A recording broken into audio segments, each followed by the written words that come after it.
2024 లేదా 25లో డిగ్రీ లేదా బీటెక్ చదివారా? సాఫ్ట్‌వేర్ జాబ్ కోసం ఎదురు చూస్తున్నారా? అయితే కోడ్ జ్ఞాన్ 100 డేస్ కోర్సులో చేరండి. జాబ్ సాధించండి. నమస్తే, వెల్కమ్ టు సుమన్ టీవీ. నేను మీ యాంకర్ సిరి. రైట్ నో మనతో పాటు ఉన్నారు హైకోర్టు అడ్వకేట్ అలగిరి రవీంద్రనాథ్ గారు. అండ్ మనం చూస్తుంటే ఎస్పెషల్లీ నిన్నటి నుంచి వార్తల్లో బ్రేకింగ్ న్యూస్గా మారింది వైష్ణవి మర్డర్ కేసు. మరి ఈ కేసులో నిన్నటి వరకు లోకేష్ హత్య చేశారు అని చెప్తూ ఉంటే ఈ రోజు మాత్రం అనేక రకాల ట్విస్ట్లు మనమైతే చూస్తున్నాం. అందులో భాగంగానే లోకేష్ కాదు చంపింది, ఇది పరువు హత్య అని అంటున్నారు.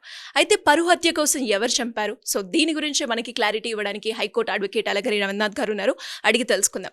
నమస్కారం సార్. నమస్తే అండి శ్రీ గారు. వైష్ణవి మర్డర్ కేసులో మనం చూస్తే నిన్నటి వరకు లోకేష్ చంపారు అని అంటే ఈ రోజు మాత్రం లోకేష్ చంపలేదు, వేరే ఇంకోళ్ళు చంపారని, అండ్ అది కూడా పరువు కోసం చంపారు అని అంటున్నారు. ఇంతకీ చంపింది ఎవరు? పరువు కోసం చంపితే ఎవరు సార్? దీనికి సంబంధించిన లేటెస్ట్ అప్డేట్ ఏంటి? నిన్న మనకు సాయంత్రం వరకు అందిన న్యూస్ ప్రకారం, మనకు అందిన విజువల్స్ ప్రకారం ఈ మర్డర్ మిస్టరీ ఏదైతే ఉందో, గండికోట రహస్యంగా మనం చెప్పుకున్నటువంటి వైష్ణవి మర్డర్ కేసు ఏదైతే ఉందో, ఇప్పటి వరకు అక్కడ ఆమె యొక్క ప్రియుడిగా చెప్పబడుతున్నటువంటి లోకేష్ మర్డర్ చేశాడని చెప్పి మొత్తం మీడియా అంతా కూడా కారే కూసింది. దానిలో పోలీసు ఉన్నతాధికారులు కూడా రిలీజ్ చేసినటువంటి వీడియో విజువల్స్లో కూడా మనకి ఏం కనిపించిందంటే, లోకేష్ వైష్ణవి ఇద్దరు కలిసి వెళ్తున్నటువంటి ఆ వీడియో ఫుటేజ్ రిలీజ్ చేశారు. ఆ తర్వాత రిటర్న్లో వస్తూ ఒక్క లోకేష్ వచ్చాడు, ఆ అమ్మాయి మాత్రం రాలేదు, ఆ అమ్మాయి అక్కడే ఉండిపోయింది. కాసేపటి తర్వాత ఆ అమ్మాయి విగత జీవురాలైపోయి ఒంటి మీద బట్టలు లేకుండా ఒక శవంగా ఉన్నటువంటి సంఘటన కనిపించింది. అయితే నైట్ వరకల్లా పోస్ట్ మార్టం చేసిన తర్వాత కొన్ని వింత గొలిపే విషయాలు వెలుగులోకి వచ్చాయి. ఏమిటంటే ఆమె మీద అత్యాచారం జరగలేదు. అంతకుముందు ఏం చెప్పారు? పేరెంట్స్తో మాట్లాడినప్పుడు సామూహికంగా లోకేష్ వాళ్ళ మిత్రులు కలిసి ఆమె మీద అత్యాచారానికి దాడి చేశారు, అత్యాచారం చేసి సామూహికంగా చంపేశారని చెప్పి వాళ్ళ పేరెంట్స్ అపయోగం చేస్తూ ఉంటే, మనకి రీసెంట్గా ఇన్ఫర్మేషన్ ప్రకారం ఏంటంటే ఆ హత్య లోకేష్ చేసే అవకాశం చాలా తక్కువగా ఉండేట్టుగా వేరే వ్యక్తి పేరు కూడా వెలుగులోకి వచ్చింది. ఎవరా వ్యక్తి? స్వయాన వైష్ణవి యొక్క పెదనాన్న గారి యొక్క అబ్బాయి సురేంద్ర, ఆ అబ్బాయి పేరు. అతని పేరు సడన్గా తెర మీదకి వచ్చింది. ఎందుకు వచ్చింది అంటే, సురేంద్ర వాళ్ళ యొక్క ఫ్యామిలీ, అంటే వైష్ణవి వాళ్ళ యొక్క ఫ్యామిలీ, ఈ అబ్బాయి ఎవరైతే ఉన్నారో లోకేష్ వాళ్ళ కుటుంబానికి యొక్క ఆ కులాలకు సంబంధించిన కొంత హెచ్చుతగ్గులు ఉండడం వల్ల ఈ అబ్బాయి గడిచిన 2 రోజులుగా ట్రాప్ చేస్తూ ఉన్నాడని. అంటే ట్రాప్ అంటే ఏంటి?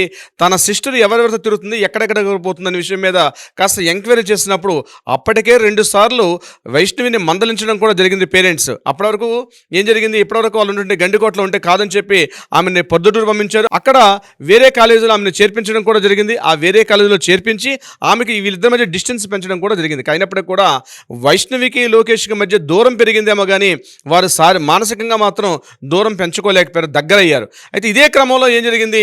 లోకేష్ అదేవిధంగా వైష్ణవి ఇద్దరు కాలేజీకి వెళ్ళారు. మార్నింగ్ 7:45 టైంకి కాలేజీకి ఇంట్లో వెళ్తానని చెప్పి బయలుదేరింది వైష్ణవి. తర్వాత కాలేజీ నుంచి వీళ్ళ పిన్నికి ఫోన్ వచ్చింది. ఆ ఫోన్లో ఇన్ఫర్మేషన్ ఏంటంటే, వైష్ణవి ఈరోజు కాలేజీకి రాలేదని చెప్పి కాలేజీ మేనేజ్మెంట్ నుంచి ఫోన్ వచ్చింది. ఆ ఫోన్ అందుకున్నటువంటి వాళ్ళ పిన్ని గారు ఏం చేస్తారంటే, ఇమీడియట్గా సురేంద్రకి ఇన్ఫార్మ్ చేయడం, ఖచ్చితంగా లోకేష్తో కలిసి ఎక్కడికో బయటకు వెళ్ళారని తెలిసిన తర్వాత సురేంద్రకి ఆమె చెప్పడం, సురేంద్ర ఆమె ఇమీడియట్గా మాట్లాడుతూ వాళ్ళ ఫ్రెండ్స్తో ఎంక్వైరీ చేసి లోకేష్ ఎక్కడ ఉన్నాడు కనుక్కోమంటే, లోకేష్ ఇక్కడ లేడు, లోకేష్ ఎక్కడ ఐటీ పని మీద బయటికి వెళ్ళాడు, ఇది ఐటీ కాలేజీ అడ్మిషన్ కోసం ట్రై చేస్తున్నాడంటే, అసలు 10th క్లాసే పాస్ అవ్వనటువంటి వ్యక్తి ఐటీకి ఎలా చేస్తాడని చెప్పి వాళ్ళ సోదరుడు అంటే వాళ్ళ బ్రదర్ చెప్తున్న మాటల్లో కన్ఫర్మేషన్ చెప్తున్నాను.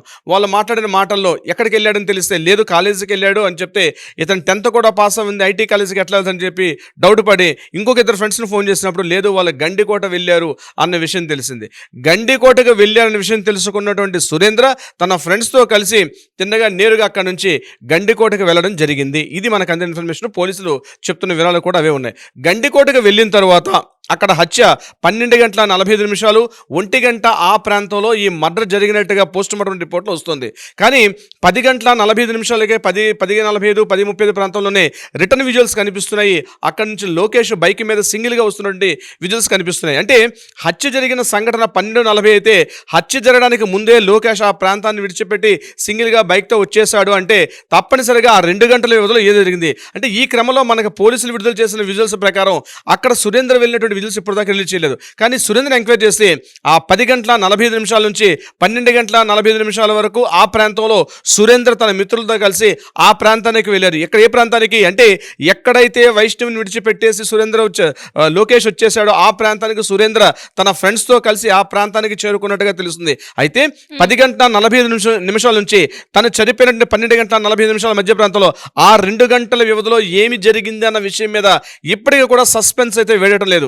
ఎందుకు ఈ సస్పెన్స్ అంటే ఏమి జరిగింది, ఈ సస్పెన్స్ని ఛేదించాల్సింది పూర్తిగా పోలీసులే. కాబట్టి ఆ 2 గంటల వ్యవధిలోనే ఆ అమ్మాయి యొక్క ప్రాణాలు కోల్పోయింది. అయితే మనకు అందినటువంటి పోస్ట్ మార్టం రిపోర్ట్ ప్రకారం ఆమె మీద అత్యాచారం జరగలేదు, అగంతకుల దాడి జరగలేదు, ఆమె మీద ఎటువంటి శారీరక దాడి జరగలేదు. అంటే ఆమెను మానభంగం చేసి అత్యాచారం చేసి ఆమెను చంపివేసేశారు అన్నటువంటి ఏదైతే ఉందో అది మాత్రం కన్ఫర్మేషన్గా మనకు అందిన పోస్ట్ మార్టం రిపోర్ట్లో ఆమె మీద అత్యాచారం జరగలేదని తెలిసింది. కాబట్టి మరి ఎలా ప్రాణాలు కోల్పోయింది, ఎవరు చంపారు, ఏ రకంగా చంపారు, అందులో ఎవరెవరు పార్టిసిపేట్ చేశారన్న విషయం మీద అందులో లోకేష్ హస్తం మన రాత్రి మనం మాట్లాడుకున్నప్పటి వరకు కూడా లోకేష్ హస్తం ఉందని అనుకున్నారు. కానీ తరువాత మనకి తెలిసిన విషయం అంటే లోకేష్ హస్తం అందులో లేదు, ఇద్దరు కలిసి వెళ్ళడం మాత్రమే కలిసి వెళ్ళారు. మరి ఒక్కడే ఎందుకు తిరిగి వచ్చాడు అన్న విషయం మిస్టరీ మనకి తెరాలి. నెంబర్ 2, అక్కడ ఆ 10:45 నుంచి 12:45 వ్యవధిలో ఆ 2 గంటలు అంటే 1:20 పాటు ఉన్నటువంటి సమయంలో అంటే సుమారుగా ఆ 2 గంటల సమయం అంటే సుమారుగా 120 మినిట్స్.